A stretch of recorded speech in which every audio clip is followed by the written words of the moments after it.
I believe that all my life, my thought have been I'll move to Ghana. But I believe that what I'm living or what we are living as a Black community is like causing different traumas, to us.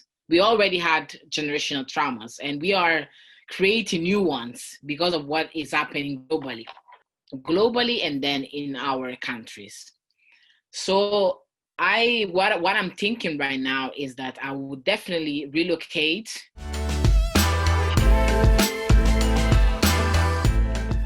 Can you tell me more about the evolution of language around race, politics, activism, etc., right now? On social media, there is something that is going on because actually people are looking for experts to understand more about racism and all the language that we can use to describe Black people or something racist or something related to migration and etc. etc.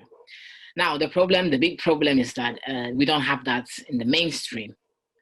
We only hear about racism and stuff when something wrong is done in the mainstream, and then we go on social media to comment what happens in the mainstream. There are national TV stations, and they use blackface. And even though people try to tell them that what you're doing is wrong and blah blah blah, they always find some excuses to justify what they did instead of apologizing and saying that, okay, maybe we didn't realize that we were doing something racist, but here we go. Sorry about that, we won't do it.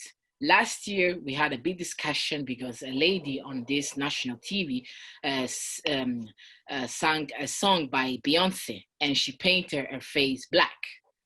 We discussed about that.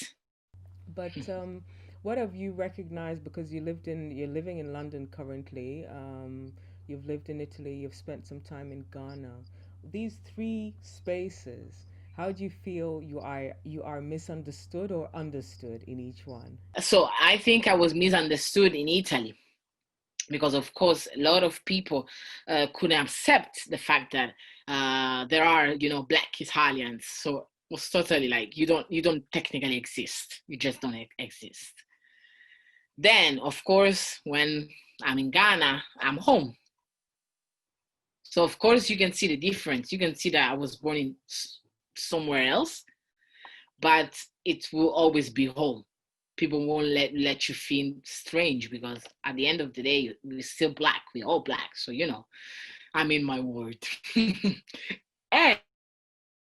and I think that in UK, okay, I cannot, let's say, analyze in a perfect way the UK experience because I've been here only for 3 months, and plus I'm technically always home because of this coronavirus. There is no much to do. So, but I believe that there are a lot of things that people do because they know that it's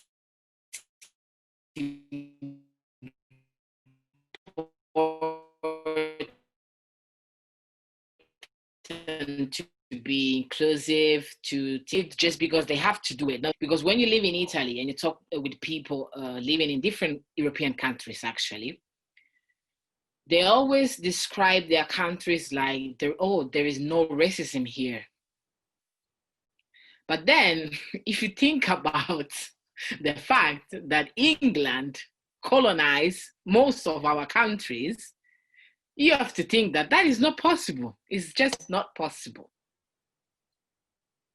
So I see the difference between UK and Italy is that in Italy, you see daily racisms. Every day you see something that you just look at it and say, why is it happening in 2020? A lot of things that you don't see here. You don't see people commenting the way you speak, the way you talk. I mean, they don't say, oh, you speak so good English or good Italian. You don't have this kind of comments, of course, but there are other ways of being racist. And also I was reading why I'm no longer talking about race with white people. And to be honest, when I bought the book, which was, I believe, almost 2 years ago, or 1 year ago and a half, I can't remember because after years. And I didn't know that, let's say, the author was writing about the Black situation in the UK. I didn't know. So I said, wow, I just took one or two books to come to the UK, and I took this book. And with that book, I understood the situation of racism in the UK, honestly. So in this book, I think there is a very important part on education. We have this, let's say, Black parents that always say to their children, if you study in life, you can do whatever you want. But then in this book, we find out that statistically it's not true. You have less chances to get a job, even if you have the same master's degree of your white friends. Is statistically, like, I cannot give you data right now, but it is what it is, and we know. So I think the difference between this in Italy and in the UK is that probably children grow up with that idea that if I really study, I can get somewhere. Somewhere, you can get somewhere. I believe that, there are opportunities. Maybe they are not all open for Black people, but there are, of course, more opportunities. The problem in Italy is that even if our parents always tell us that, oh, if you study, you can get there, we don't believe that we have opportunities. We do not believe. We do not believe. When I was in Italy, the only thing I was thinking is that, okay, if the system won't give me that opportunity, that means that I have to create another way, or another, let's say I have to create a job or a profession or something. I have to create that because I know that I'm not getting there. And it's funny when you mentioned about African parents or Black parents saying, in the UK, for example, that if you strive for it and work hard, you can do anything. I feel there's another phrase. Tell me what resonates, if it resonates with you, that you have to work 10 times as hard to get what your friend John or James or whoever is going to get. Did you ever hear that growing up, that you have to work extra?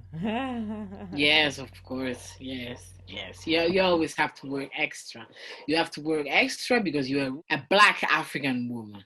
When you look at Ghana, and how do you feel about, because you said that I was reading up some articles, and some of your family have moved back, I understand, and you are still debating about that. What are your thoughts, especially with the climate we have, 2020, George Floyd, the Hmm. situation in Italy? So Um, I believe that all my life, my thought have been, I'll move to Ghana. But I believe that what I'm living, or what we are living as a Black community, is like causing different traumas, to us. We already had generational traumas, and we are creating new ones because of what is happening yeah. globally, and then in our countries. So what I'm thinking right now is that I would definitely relocate. I hope it will be in few years. And why do you want to return? Because you started off in Rome. So how do you return to Africa when you started in Rome? I believe that uh, we belong to Africa. Mm. We do belong to Africa, and it's like I don't see myself debating on racism and all this stuff for my entire life. What do you think is going to happen for the younger generation coming up, the Afro Italians who are now maybe 10 or 12? Do you feel that they're going to have a more inclusive experience as Italians, being able to have a dual heritage and pride for themselves? I don't think so. I think that in a certain sense the situation in Italy is becoming worse. Mm. So I totally don't believe that children in our days will live a different situation, honestly. I always, when I was a teenager, and I pondered around racism because I was in England at the time and, facing different things. And I said, what is it with people who look at me and see something else? It struck me as peculiar. I didn't quite go quick because I had my formative years in Africa. I had grounding and a sense of we can do everything. We can fly the planes, we can be the doctors. I mean, I had no sense that we couldn't do things.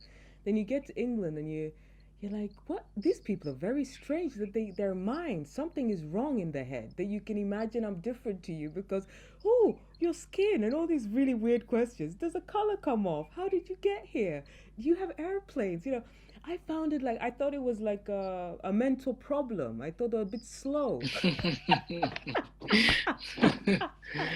And that's the funny thing is that the person who's being racist has no clue that the other person also has their point of view, which is you're nuts. How can you not see I'm the same as you? So that was one of my motivations for becoming a filmmaker was to like share other stories about where my family were from, where I travel on holiday. Because whenever I spoke about my time at home or my family, it was seen as lies. But when I spoke about mythical lions and jungles, wow, I got a lot of interest from my childhood friends. It was suddenly a lot of like, tell us about Simba the lion. Wow. So, you really realized already at a young Yeah, age that the media is yeah. powerful. They have a friend from another country willing to share herself, her stories, her authenticity, and they were not interested. But as soon as I gave them a stereotype that they were familiar with, wow, the interest was piqued, conversation was flowing, and we're onto something. So that's why I think that I can understand a lot of things that you're saying, especially maybe even your lack of optimism as well. Mhm. But I do want to retain some sense of optimism in Mhm. humanity. I think I can't survive Well, otherwise, we but I thought that do even this understand. pandemic would change a lot of people, but I believe it didn't but happen. but but the thing is, But the thing is, I believe it's a well oiled machine. In order to keep power, you need to keep people in conflict. To keep conflict, you have to make people divided. And the easiest thing is race, Mhm. culture, sexuality, whatever it is. It's just so easy to trigger people into being mean and Mhm. nasty if you say somebody else is worse off than you, is disgusting, eats different, whatever it is.